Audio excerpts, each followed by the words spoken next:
tun rungan video tur chuanin ka YouTube video dangte ang lo deuhin fitness lampang ni lovin mizoten tunlai chuan kan in ti hmu to na sate mem churam hnuai te kan bariak chuka ni lo pon thian hoin in chunga te mo kan riak chuka ta khanin buk te te thut thleng te khama mo kan nei thini ta tak chuanin a le han leidong kha chuna to sia chuwa chuanin ho tur kha kan mo ta thini ta tak khanin keini rammu 02 te chuanin camping material chu sang sang hi ho thein garon ti dona chumi ya kan material tu then khate chu voin nia ron thlenga chu unbox na kalo nei don ni kan material te hi a tha theng ber kan manga mizora manga chonin kan mu thei zinga chonin a tha ber ber te an ni ve a chuwang chonin man hi aman la em don chuwang chonin nakina de a contact na tur te karon soenga chuanga te chonin minron be anga voin nia kan unbox tur chu ten te le thut thleng ho kha nia ma saber kan unbox tur chu hei hi thut thleng ani thut camping na mo ram hoi din barek chok ta khanin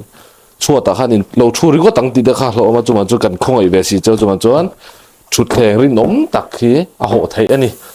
a noi hianin phone number le Instagram lama kan page ta kan da ani lo panin description han link ko ma kha atang khanin miron contact thei don ni hei hi ho thein om don boka hemi mai ba ka hian kha chu starter pack ru talani thut thleng tho ni hei ma se hei chu na chinami thut thleng a tlem na sial dewa a sial dew na chu in mut mai don ni hei hi chu aban nei chian ya hi poi ho thein aro nom dona ari nom e me mata hinin overweight pon ni ulain thu thei chuanin kan material dang kan kal lenga voini chan chithum che ron unbox tu kan ne chan chu kan material dang hi ron la tho me ka wang rei chu kai talo me la alem ka ron da thau nga hei hi 2% 10 tania heta hianin mi pani mi zo phei chu kan lian lu tu globa mi pathum mi pali te pa mut the chu ma chuanin hei pui ho aman hla do ne me ma